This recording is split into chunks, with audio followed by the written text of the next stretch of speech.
मेरी पत्नी महज 17 साल की थी। वह मुझसे नज़दीकियां बढ़ाने की कोशिश करती, लेकिन मैं हमेशा यह सोचकर पीछे हट जाता कि वह अभी बहुत छोटी है। मुझे अंदाज़ा नहीं था कि वह फिल्में और कहानियों के जरिए शादी के रिश्ते को अच्छे से समझ चुकी है। एक रात फिर से जब मैंने तूड़ियाँ बढ़ाई तो उसने हिम्मत दिखाई और जिद के साथ अपने हक का दावा किया। मैं हैरान रह गया क्योंकि उस मासूम सी दिखने वाली लड़की ने उस रात बता दिया कि वह अब बच्ची नहीं रही। मैं अपनी कम उम्र के पत्नी का व्यवहार से उलझन में था, जो इस कदर मेरे करीब थी कि उसकी हल्की सी सांस भी मुझे छू रही थी। उसका मासूम और नर्मल स्पर्श मेरे भीतर एक अजीब सी बेचैनी भर रहा था। रात का दूसरा पहर था और मेरी मौजूदगी मुझे किसी परीक्षा की तरह महसूस हो रही थी। मैं पसीने से भीगा हुआ था और उसे पुकारना चाह रहा था, मगर लगा जैसे जकड़ गया हो। मैंने खुद को थोड़ा संभालने की कोशिश की, लेकिन वह मेरे पास आई इस तरह थी कि अब खुद को उससे दूर करना मेरे लिए आसान नहीं रहा। वह मुझे हल्के से देख मुस्कुरा रही थी, जैसे मेरी उलझन को वह समझ भी रही थी और उसका आनंद भी ले रही थी। और मैं इस नर्म और मासूम पत्नी की शरारत आंखें देखकर खुद को बेबस महसूस कर रहा था। मैं शादी के इस वक्त उसे इतना तो समझ चुका था कि वह अपनी उम्र के हिसाब से बचकानी मिजाज की लड़की थी और मैं उसकी हरकतों पर मुस्कुराता रहता था। मगर मुझे बिल्कुल अंदाजा नहीं था कि मेरी मासूम पत्नी का असली रूप क्या था। अभी मैं उसकी बातों पर हैरान हो जाता था कि उसकी असली हरकत ने मेरी सांस रोक दी। 2 माह पहले मेरी शादी हुई थी। जब शादी हुई तो मेरे दोस्त छेड़छाड़ कर रहे थे और मैं कोई भी जवाब दिए बिना हंसता जा रहा था। मेरे हर अंदाज से खुशी टपक रही थी। हालांकि मैंने शादी अपनी माँ की मर्जी से की थी और अभी तक अपनी पत्नी को देखना या उससे मिलने का नसीब नहीं हुआ था। मगर मैंने हमेशा खुद को अपनी होने वाली पत्नी के लिए अमानत की तरह रखा था और अपनी 28 साल की ज़िंदगी में कभी भी किसी लड़की को शामिल नहीं किया था। मैं भी दोस्तों के साथ बैठा था जब मेरी माँ ने मुझे खबर भिजवाई। मेरी बहन और ख़ानदान की औरतें कुछ रस्म करना चाहती थी। मैं उठकर घर के अंदर गया। मेरी पत्नी सबके सामने सर झुकाए बैठी थी और मैंने देखा कि उसने घूंघट डाल रखा था। मैंने तिरछी नज़र अपनी पत्नी पर डाली तो परेशान हुआ क्योंकि वह बहुत छोटी सी गुड़िया लग रही थी।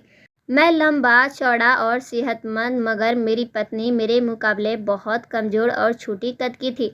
मेरे बार बार देखने पर सब हंसने लगे और मजाक करने लगे कि मैं अपनी पत्नी को देखने के लिए बेताब हो रहा हूँ। मैंने नज़रें हटा ली। तब मेरी बहनों ने मुझसे कहा कि हमारी भाभी इतनी हसीन है कि उनकी दीदार करने के लिए तुम्हें भारी रकम अदा करना होगा, वरना हम तुम्हें उसका चेहरा नहीं देखने देंगे। मैंने हंसते हुए कहा कि मुझे कोई जल्दी नहीं है। हालांकि मेरा दिल बुरी तरह बेचैन हो रहा था। मेरी नज़र बार बार उसके माथे पर जा रहा था, जो बहुत सफ़ेद और सुंदर थे। मैं रस्मों के दौरान भी दुल्हन से अपनी नज़र नहीं हटा पा रहा था। कुछ देर के बाद मेरी पत्नी को मेरी बहन मेरे कमरे में ले गई। मैं थकान का बहाना करके अपने कमरे की तरफ बढ़ गया। कमरे में हल्का गुलाबी उजाला था और फूलों की खुशबू से माहौल भीग चुका था। मेरी पत्नी चुपचाप सिर झुकाए घूंघट डाले बैठी थी। दिल की धड़कनें जैसे कदमों के साथ तेज हो रही थी। मैं धीरे धीरे उसके पास पहुंचा और एक तरफ बैठ गया। जब मैंने घूंघट हटाया तो जैसे वक्त रुक गया। वह बेहद खूबसूरत थी। उसके मासूम चेहरे पर भोलेपन की झलक साफ झलक रही थी। आंखें बड़ी बड़ी जैसे कुछ पूछ रही हो। मैंने धीमे स्वर में पूछा, तुम्हारी उम्र क्या है? उसने हल्की मुस्कान के साथ जवाब दिया, कुछ महीने पहले ही 17 की हुई हूँ। उसका जवाब सुनकर थोड़ा चैन मिला, लेकिन उसकी मासूम आंखों में जो कोमलता और उत्सुकता थी, उसने दिल को अंदर तक छू लिया। माँ हमेशा कहती थी कि छोटी उम्र की लड़की घर के रंग ढंग जल्दी अपना लेती हैं। कुछ हल्की बातें हुई और मैंने रस्म के तौर पर उसे एक नाजुक सोने का लॉकेट तोहफे में दिया। वह खुशी से खिल उठी और थोड़ी झिझक के साथ बोली, पहनाइए ना। मैं उसकी आंखों में देखता रह गया, फिर धीरे से लॉकेट उसकी गर्दन में पहना दिया। मेरी उंगलियां जब उसकी गर्दन से हल्की सी छूकर गुजरी तो एक अजीब सी सिहरन दौड़ गई। खुद को संभालना आसान नहीं था। उसकी अपनापन बेचैनी कर रही थी।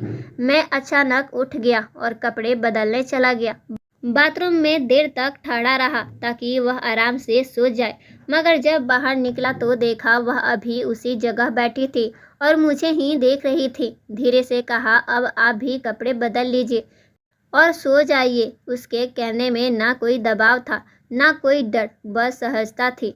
मैं चुपचाप बेड के कोने में लेट गया।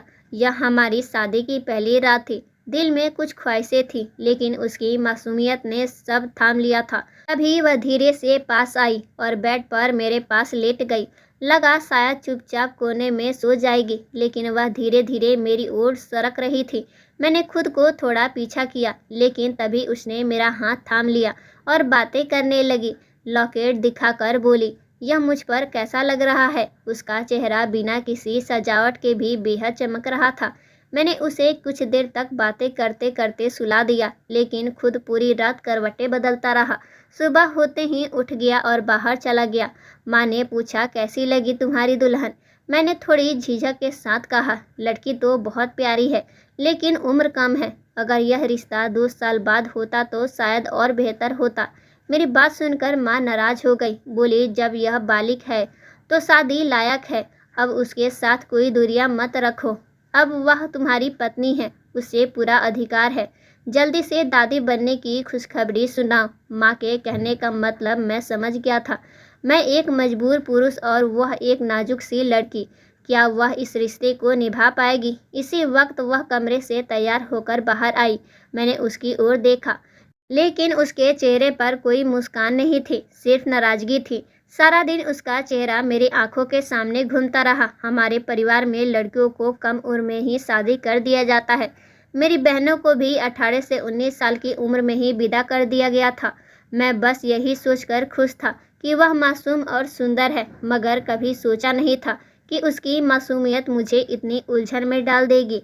अब मैं अपने ख्वाब, माँ की उम्मीदें और अपनी बीबी की कम उम्र के बीच उलझ के रह गया था। दूसरे दिन जब मैंने उसे देखा तो वह पहले दिन से भी ज़्यादा हसीन लग रही थी। रात को जब हम दोनों कमरे में थे तो उसे देखकर मेरे अंदर तलब जग गई थी, मगर साथ ही घबराहट भी हो रही थी। मैंने एक बार उसका हाथ थामने की कोशिश की, लेकिन नाराज होकर उसने रुख मोड़ लिया। उसकी यह बचकानी हरकत मुझे हंसा गई। तभी मुझे एहसास हुआ कि शायद वह सुबह मेरे अकेले कमरे से निकल जाने पर नाराज थी। मैंने तो कभी सोचा ही नहीं था कि वह इतना कुछ महसूस करेगी, लेकिन फिर उसने जो कहा वह सुनकर मैं सुन रह गया। वह बोली, आपने मुझे छुआ तक नहीं, आप मुझसे दूर दूर क्यों भाग रहे हैं? उसकी यह बात मुझे अचरज में डाल गई। मैं सोच भी नहीं सकता था कि वह इस तरह से नाराज होगी। दरअसल मैं तो उसे इसलिए नज़रअंदाज कर रहा था क्योंकि मुझे लगता था कि वह अभी सुहागरात के रिश्ते को समझने लायक नहीं है। मैंने मुस्कुराया, उसे जवाब दिया, ऐसी कोई बात नहीं हो। तुम मुझे बहुत प्यारी लगती हो और मैं अपनी शादी से बहुत खुश हूँ। मैंने उसे समझाया, अभी हम कुछ समय तक सिर्फ दोस्त बन के रहेंगे, मगर वह तो जैसे मानने को तैयार नहीं थी।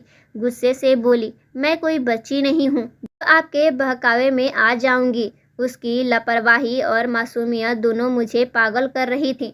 वह बात करते करते कभी मेरे गले लग जाती, कभी शरारतें करती, तो कभी मेरी आंखों में झांकने लगती। मैं उससे बहुत बड़ा था। एक 17 साल की लड़की का दिमाग और उसकी ख्वाहिशें क्या होती है, यह समझना मेरे लिए आसान नहीं था। लेकिन वह हर पल मेरे करीब आना चाहती थी और मैं दूर होता तो गुस्सा करती और फिर मैं उसे प्यार से मनाता। उसके पसंदीदा खाने पीने की चीज़ें लाकर उसका मूड ठीक करता। चंद दिनों में ही मेरी बीबी मेरी आदत बन गई थी। जब मैं ऑफिस से लौटता तो वह मेरे आसपास मंडराती रहती, मुझे बातें करती, शरारतें करती और मैं बस उसे देखता रह जाता। हमारा रिश्ता अब मजबूत हो चुका था। उसकी मुस्कुराहटें देखकर लगता था कि सब कुछ ठीक हो गया है, मगर रात के समय हमारे बीच अब भी एक पर्दा था। माँ हर रोज़ दुआएं करती कि मुझे जल्दी से एक पोता दे दो, बहू बहुत प्यारी है। माँ की ख्वाहिशें सुनकर मेरी बीबी बेचैन हो जाती। वह मेरे करीब आने की कोशिश करती, मगर मैं हर बार खुद को रोक लेता, उसे भी दूर कर देता। मैं अपनी सोच से लड़ नहीं पा रहा था। कोई बार सोचने की बात कुछ भूलकर अपनी शादीशुदा जिंदगी को अपनाऊं अपनी माँ की इच्छा पूरी करूं, लेकिन हर बार मेरा ज़मीर मुझे रोक देता। मैं उसकी गोरी रंगत, नाजुक बदन और मासूमियत को देखकर बेकाबू हो जाता, मगर मुझे लगता कि अगर एक बार मैंने उसे अपने करीब कर लिया तो फिर खुद पर काबू पाना मुश्किल हो जाएगा। शादी को 2 महीने हो चुके थे। एक रोज़ जब मैं ऑफिस से घर लौटा तो माहौल कुछ बदला बदला सा था। मेरी बीवी गंभीर थी, माँ भी चुप थी। पहले जब मैं घर आता तो माँ और बीवी साथ बैठकर बातें करते, मगर आज मेरी बीवी एक कोने में सर झुकाए बैठी थी और माँ काम करने में लगी थी। मैं माँ के पास बैठा। माँ ने मेरा माथा चूमा, मुझे दुआएं दी और मेरी बीवी एक नज़र मुझे देखकर चुपचाप कमरे में चली गई। मैंने महसूस किया कि मेरी माँ और पत्नी के बीच कोई बात जरूर हुई है, मगर चाहकर भी मैं माँ से कुछ पूछ नहीं पाया। खाने के टेबल पे मैं इंतज़ार कर रहा था, मगर मेरी पत्नी कमरे से बाहर नहीं निकली। माँ ने बताया कि वह पहले ही खा चुकी है। मैंने माँ के साथ चुपचाप खाना खाया और जब रात को अपने कमरे में पहुँचा तो देखा बिस्तर पर एक तरफ मुंह फेर कर लेटी हुई थी। उस रात वह मुझसे बिल्कुल अलग थी। मैं थका हुआ था, इसलिए अपनी जगह पर लेट कर सो गया, मगर रात के दूसरे पहर नींद में मुझे किसी नरम वजूद का स्पर्श महसूस हुआ। मैं करवट बदलने की कोशिश करने लगा। आंखें खुली और जो देखा उसने मुझे चौंका दिया। मेरी पत्नी मेरे पास बैठी थी और मेरे हाथ पैर बंधे हुए थे। मैं हैरान से पूछा, तुमने मुझे क्यों बांधा है? वह मुस्कुराई। मैंने गहरी सांस ली और कहा, यह खोल दो, बैठकर बात करते हैं। मगर वह नहीं मानी और कहने लगी कि जो कुछ आज मेरे साथ हुआ है उसका हिसाब मैं लूंगी। मैं अचंभित था। मैंने नरमी से पूछा, आज माँ के साथ क्या हुआ था? कुछ बात तो बताओ। मगर उसने मेरी बात को अनसुना कर दिया और चुपचाप मेरे और करीब आ गई। मैं बार बार कहता रहा, खोल दो, बात करते हैं, लेकिन वह हर बार और पास आती गई। फिर मेरे चेहरे पर झुककर बोली, इस तरह तुम मुझसे दूर नहीं जा पाओगे। मैं भीतर से घबरा गया। उसकी यह मासूमियत सी सूरतें मुझे हमेशा पसंद थी, मगर आज कुछ अलग था। वह बिल्कुल मेरे ऊपर आ चुकी थी, जो मुझे पूरी तरह अपना मान चुकी थी। मैं बौखला गया। फिर अगले ही पल उसने कुछ ऐसा कर दिया कि मैं हक्का बक्का रह गया। अगले रोज जब मैं माँ के सामने गया, उन्हें देखते ही नजरें चुरा ली। माँ पूछने लगी कि तेरी पत्नी अभी तक कमरे से बाहर क्यों नहीं आई? मैं माँ के पास सिर थामे बैठ गया और कहा, आपने इतनी छोटी लड़की को बहू बनाकर तो ले आई। यह आपने कहा था कि मेरी बहू नहीं, यह मेरी बेटी है। मैं इसे बेटी बना के रखूंगी, कभी खड़ूस सास नहीं बनूंगी। लेकिन 2 महीने में ही आप उसे डांटने लगी। अब मैंने उन पर नाराजगी जताई तो माँ गुस्से से बोली, मैंने उसे बेटी ही माना है, लेकिन अपनी बेटियों से भी ऐसी लापरवाही बर्दाश्त नहीं करती। शादीशुदा लड़की को जिम्मेदार होना पड़ता है। रात का वह मंजर याद आ गया। मेरी पत्नी मेरे समझाने पर मेरे पास सिर रख के रो पड़ी थी। वह कह रही थी, तुम मुझे अपने करीब आने नहीं देते।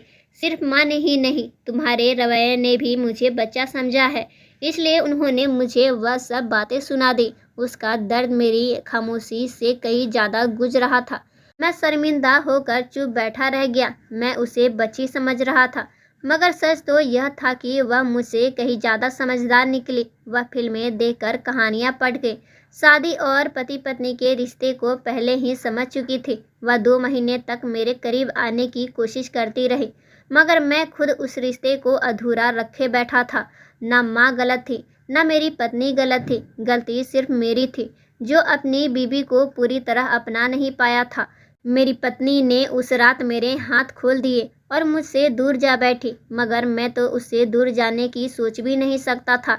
मैं उठकर उसके पास गया, उसे गले लगाया, माफ़ी मांगी और कहा कि अब मैं सब ठीक कर दूंगा।